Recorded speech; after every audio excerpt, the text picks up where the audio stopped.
ನಮಸ್ಕಾರ ಸ್ನೇಹಿತರೆ, ನಾಳೆ ನವೆಂಬರ್ 29 ಶನಿವಾರ. ನಾಳೆಯಿಂದ 69 ವರ್ಷ ಈ 8 ರಾಶಿಯವರಿಗೆ ಮುಟ್ಟಿದ್ದೆಲ್ಲ ಚಿನ್ನವಾಗಲಿದ್ದು, ಕಾಲಿಟ್ಟಲೆಲ್ಲ ದುಡ್ಡು. ತಿರುಪತಿ ತಿಮ್ಮಪ್ಪನ ಕೃಪಾಶೀರ್ವಾದ ನಿಮ್ಮ ಮೇಲೆ ಇರಲಿದೆ. ಹಾಗಾದ್ರೆ ಆ ಅದೃಷ್ಟವಂತ ರಾಶಿಗಳು ಯಾವುವು, ಅವುಗಳಿಗೆ ಏನೆಲ್ಲ ಲಾಭ ಸಿಗುತ್ತೆ ನೋಡೋಣ. ತಿರುಪತಿ ತಿಮ್ಮಪ್ಪನಿಗೆ ಭಕ್ತಿಯಿಂದ ಲೈಕ್ ಕೊಟ್ಟು ಪ್ರತಿದಿನ ದಿನ ಭವಿಷ್ಯ ತಿಳಿಯಲು ನಮ್ಮ ಚಾನೆಲ್ ಅನ್ನ ಸಬ್ಸ್ಕ್ರೈಬ್ ಮಾಡಿ. ಹಾಗೆ ಬೇಗನೆ ನಮ್ಮ ವಿಡಿಯೋದ ನೋಟಿಫಿಕೇಶನ್ ಪಡೆಯಲು ಬೆಲ್ ಬಟನ್ ಕ್ಲಿಕ್ ಮಾಡಿ ಆಲ್ ಅಂತ ಕ್ಲಿಕ್ ಮಾಡ್ಕೊಳ್ಳಿ. ಇನ್ನು ನಿಮ್ಮ ಜೀವನದ ಸಕಲ ಸಮಸ್ಯೆಗಳಾದಂತಹ ಸತಿಪತಿ ಕಲಹ, ಪ್ರೀತಿಯಲ್ಲಿ ಮೋಸ, ಭೂಮಿ ವಿಚಾರ, ಕೋರ್ಟ್ ಕೇಸ್, ವ್ಯಾಪಾರ, ಹಣಕಾಸಿನ ತೊಂದರೆ, ಸಾಲಬಾಧೆ, ಸ್ತ್ರೀಯರ ಗುಪ್ತ ಸಮಸ್ಯೆ, ಹೀಗೆ ಹಲವಾರು ಸಮಸ್ಯೆಗಳಿಗೆ ಶಾಶ್ವತ ಪರಿಹಾರ ಮಾಡಿಕೊಡ್ತಾರೆ. ಡಿಸ್ಪ್ಲೇ ಮೇಲೆ ಕಾಣ್ತಕ್ಕಂಥ ಗುರೂಜಿ ನಂಬರ್ಗೆ ಒಮ್ಮೆ ಕರೆ ಮಾಡಿ ನೋಡಿ. ಹೌದು, ನಾಳೆ ನವೆಂಬರ್ 29 ಶನಿವಾರದಿಂದ ಮುಂದಿನ 69 ವರ್ಷ ಈ 8 ರಾಶಿಯವರಿಗೆ ಮುಟ್ಟಿದ್ದೆಲ್ಲ ಚಿನ್ನವಾಗಲಿದ್ದು, ಕಾಲಿಟ್ಟಲೆಲ್ಲ ದುಡ್ಡು.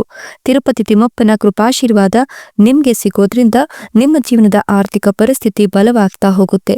ಈ ಸಂದರ್ಭ ನಿಮ್ಗೆ ಸುಸಂದರ್ಭವಾಗಿದ್ದು, ನೀವು ಸಾಕಷ್ಟು ಲಾಭವನ್ನೇ ಕಾಣ್ತೀರಾ ಅಂತ ಹೇಳಲಾಗ್ತಾ ಇದೆ. ನೀವು ಭಾಗ್ಯೋದಯದ ಕಾಲವನ್ನ ಕೂಡ ಈ ಸಂದರ್ಭದಲ್ಲಿ ಸನಿಹತ ಮಾಡಿಕೊಳ್ಬಹುದು. ಉದ್ಯೋಗಾಕಾಂಕ್ಷಿಗಳಿಗೆ ಹೊಸ ಅವಕಾಶಗಳು ಸಿಗ್ತಾ ಹೋಗುತ್ತೆ.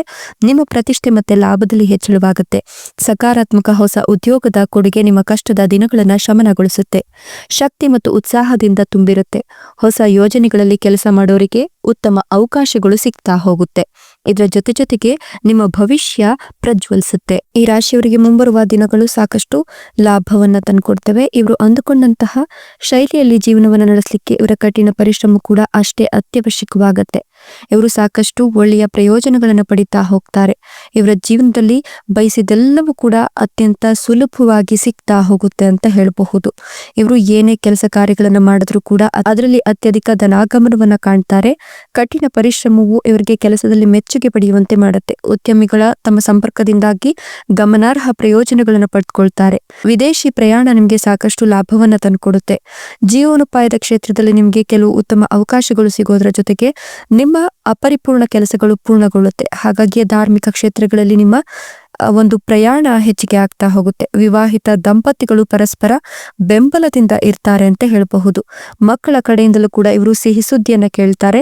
ಜೊತೆಗೆ ಉದ್ಯೋಗದಲ್ಲಿರ್ತಕ್ಕಂಥವರ ಗೌರವ ಗಮನಾರ್ಹವಾಗಿ ಹೆಚ್ಚಿಗೆ ಆಗ್ತಾ ಹೋಗುತ್ತೆ.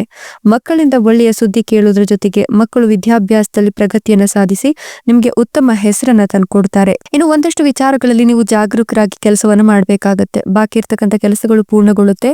ಈ ಅವಧಿಯಲ್ಲಿ ಆಸ್ತಿಯ ವಿಚಾರಗಳು ಮುನ್ನೆಲೆಗೆ ಬರುತ್ತೆ. ಕೋರ್ಟ್ ಕಚೇರಿ ಕೆಲಸಗಳು ನಿಮ್ಮ ಪರವಾಗಿ ಆಗತ್ತೆ ಅಂತ ಹೇಳಬಹುದು. ಇನ್ನು ಅವಿವಾಹಿತರಿಗೆ ವಿವಾಹ ಯೋಗ ಕೂಡಿ ಬಂದಿದ್ದು, ಈ ಒಂದು ಸಂದರ್ಭದಲ್ಲಿ ನೀವು ಇಷ್ಟಪಟ್ಟವರನ್ನೇ ಮದುವೆ ಆಗಬಹುದು. ಜೊತೆಗೆ ಮಕ್ಕಳಿಲ್ಲ ಅನ್ನೋರಿಗೆ ಮಕ್ಕಳ ಯೋಗ ಇದ್ದು ಪುತ್ರ ಸಂತಾನ ಪ್ರಾಪ್ತಿಯಾಗತ್ತೆ. ಮನೆಯಲ್ಲಿ ಇಷ್ಟು ದಿನ ಕಾಡ್ತಿದ್ದಂತಹ ಅಶುಭಗಳು ದೂರವಾಗಿ ಎಲ್ಲವೂ ಕೂಡ ಶುಭವಾಗ್ತಾ ಹೋಗುತ್ತೆ. ನಿಮ್ಮ ಜೀವನದಲ್ಲಿ ಸರ್ವವು ಸುಖಮಯವಾಗಿ ಸಾಗ್ತಾ ಹೋಗುತ್ತೆ. ಇಷ್ಟೆಲ್ಲ ಲಾಭ ಮತ್ತು ಅದೃಷ್ಟವನ್ನು ಪಡೆದಿರ್ತಕ್ಕಂಥ ಅದೃಷ್ಟವಂತ ರಾಶಿಗಳು ಯಾವುವು ಅಂದ್ರೆ ಸಿಂಹ ರಾಶಿ, ಧನುರ್ ರಾಶಿ, ಕಟಕ ರಾಶಿ, ತುಲಾ ರಾಶಿ, ಮೀನ ರಾಶಿ, ವೃಶ್ಚಿಕ ರಾಶಿ, ಮೇಷ ರಾಶಿ, ವೃಷಭ ರಾಶಿ. ಇವುಗಳಲ್ಲಿ ನಿಮ್ಮ ರಾಶಿ ಇದ್ದರೂ ಇಲ್ಲದಿದ್ದರೂ ಓಂ ನಮೋ ತಿರುಪತಿ ತಿಮ್ಮಪ್ಪಾಯ ಅಂತ ಕಮೆಂಟ್ ಮಾಡಿ. ಧನ್ಯವಾದಗಳು.